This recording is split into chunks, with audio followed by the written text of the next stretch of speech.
ទីណាដែលមានមនុស្សចេញចូលច្រើនទីនោះក៏មានការអភិវឌ្ឍទៅលើវិស័យជាតិណែការអភិវឌ្ឍវិស័យជាតិហ្នឹងគឺថាពឹងផ្អែកទៅលើកន្លែងដែលមានមនុស្សម្នាមកជួបជុំច្រើនអាស្រ័យចេញចូលច្រើននឹងឯង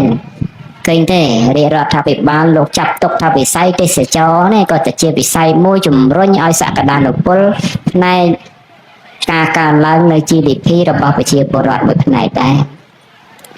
អញ្ចឹងវិស័យទេសចរណ៍យ៉ាងម៉េចគឺថាវិស័យដែលមានមនុស្សទៅមើលច្រើនចេញចូលច្រើនដើរហើរច្រើនចាយវាច្រើនទៅលើនោះអញ្ចឹងវត្តអារាមក៏ដូចគ្នាបើកាលណាវត្តអារាមមានបរិស័ទចេញចូលទៅមកច្រើនវត្តអារាមនោះក៏មានភាពរីករាលដាលនៃសមិទ្ធផលផ្សេងដែលបំរុងនឹងកកើតឬក៏កំពុងតែកកើតស្រាប់ហើយកាលណាសមិទ្ធផលដែលកើតទៅត្រូវនឹងក្បួននឹងច្បាប់ខ្នាតបន្ទាត់គឺថាជាសំណង់ដែលមានសក្តានុភាពទាំងសភនភាពនិងគុណភាពកាលណាសំណង់ដែលមានភាពប្រណិតភាពសភនភាពគុណភាពនេះសំណង់នេះគួរជាទីគយគន់របស់មនុស្សបើកាលណាមនុស្សចូលចិត្តមើលរបស់ហ្នឹងគឺថាកន្លែងហ្នឹងមានមនុស្សចេញចូលច្រើនឧបមាដូចផ្ទះយើងមានកូនកំមុំស្អាតអាសាមានគេមកកវែលយ៉ាងណាព្រោះយើងវត្តអារាមយើងស្អាតក៏អាសាមានមនុស្សមកកវែលយ៉ាងហ្នឹងដែរ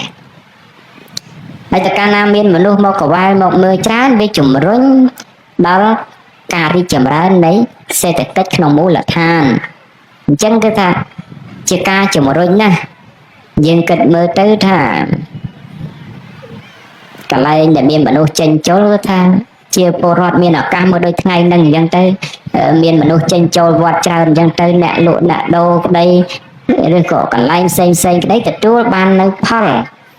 ដែលជាទីបានត្រឡប់មកវិញអាស្រ័យដោយសារតែមនុស្សចេញចូលហ្នឹងអញ្ចឹងបានតែការកសាងនេះក៏បីតែប្រគុណណាគុណម្ចាស់ញាតិញោមពុទ្ធបរិស័ទលៃលោកយ៉ាងណាពិនិត្យពិច័យដល់សម័យកាលនេះហើយមិនមែនសម័យយើងរំដោះថ្មីទេសម័យយើងរំដោះថ្មីគឺទៅពីក្រទាំងអ្នកចេះក្រទាំងទ្រព្យប៉ុន្តែមកដល់សម័យនេះគ្រាន់តែឡានខ្លះនោះវាថ្លៃស្មើពហិយមួយទៅហើយពហិយខ្លះធ្វើទៅអស់30-40ម៉ឺនអីប៉ុណ្ណឹងបើចឹងធ្វើល្មមទៅមិនសូវធំអីចឹងទៅណាឡានគេខ្លះមួយដល់1លានទេណោះបើថ្លៃស្មើពហិយយើង2-3នោះក៏មានដែរអញ្ចឹងមិនមែនសម័យដែលថាយើងក្រលហេមលហាមអីទៀតនោះទេបិទតែអ្នកខ្លះនៅមានកម្រិតមែនជីវភាពប៉ុន្តែក៏វាមិនដល់ថ្នាក់ថាណានៃនៅដែរបែរច្រើនទៅនិយាយមកវិញពីបញ្ហាអ្នកចេះសពថ្ងៃក៏មានច្រើនផ្នែកស្ថាបត្យកម្មគូប្លង់អាសេតិចអ្នកលើគម្រោងអ្នកពិនិត្យគម្រោងអង្គសញ្ញាអ្នកត្រួតត្រាកសាងគម្រោងអីហ្នឹងគឺថាសម្បូរអញ្ចឹងហើយយើងគប្បីតែមុននឹងធ្វើសំណង់អីផ្សេងក្រោយនេះគឺថាគប្បីសិក្សាឲ្យច្បាស់លាស់ដើម្បីយើងធ្វើឲ្យជៀសវាងថាអញប៉ុន្តែធ្វើមិនទេឲ្យបាត់ទៅហើយណាកុំចឹងបន្តទៀតអីតែគប្បីគិតគូរឲ្យច្បាស់លាស់អាស្អាតហើយនឹងមិនស្អាតខុសគ្នា5-6ម៉ឺនអីយកអាស្អាតទៅណាព្រោះធ្វើឲ្យវានឹងជាប្រយោជន៍ឲ្យដល់ថ្ងៃក្រោយដល់អញ្ចឹងយើងថាចុះធ្វើវត្តចាំបាច់ស្អាតធ្វើអីមែនហើយវត្តតាមព្រឹត្តនោះមិនបាច់ស្អាតទេប្រក់ដែលសម្បូរស្លឹកក៏ធ្វើពហិយបានដែរបាំងតែជាងស្លឹកក៏ធ្វើពហិយបានដែរប៉ុន្តែមនុស្សសពថ្ងៃនៅជាប់តាំងស្អាតនឹងដែរបើអត់ស្អាតនឹងសោះវាជារឿងដែលមិនស្ទះស្រឡះប្រគុណណាក៏ម្ចាស់នឹកឃើញថាវត្តជាទីកន្លែងជ្រះថ្លាសាកប្រគុណម្ចាស់កំបោសសម្រាមសាកមើលទៅទុកឲ្យពេញតែវត្តនឹងទៅអាហ្នឹងគេថាអត់អ្នកចូលហើយ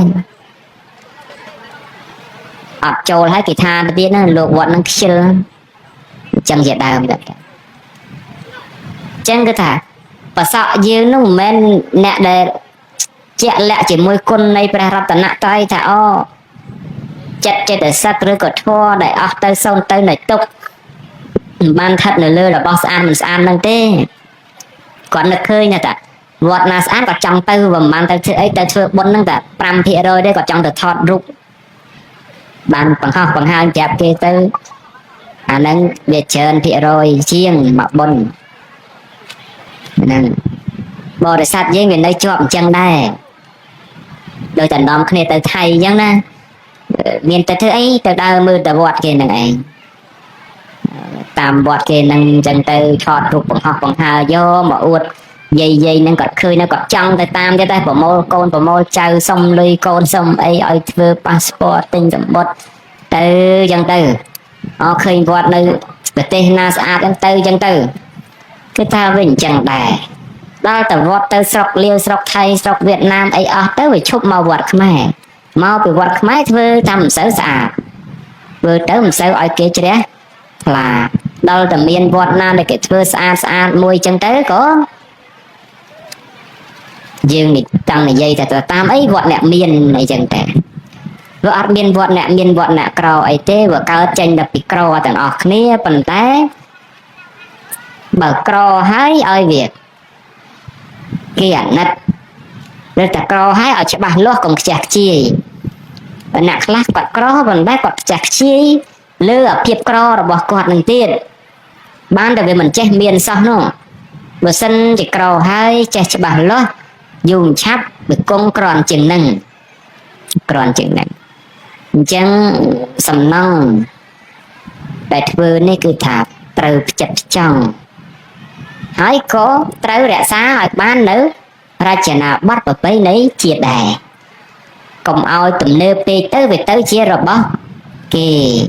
មិនមែនទេឃើញវិហារស្រុកគេធ្វើស្អាតមកវិញจะចង់ធ្វើដែរទៅវិហារដូច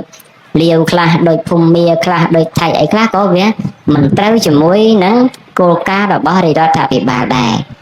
អញ្ចឹងយើងមិនមែនតែមិនត្រូវជាមួយគោលការណ៍របស់រដ្ឋទេវាមិនត្រូវជាមួយជាតិយើងទៅទៀតព្រោះនឹកឃើញថាខ្មែរយើងក៏មិនមែនទៅអត់ក្បោកក្បាច់រចនាបថដែលជារបស់ខ្លួនឯណា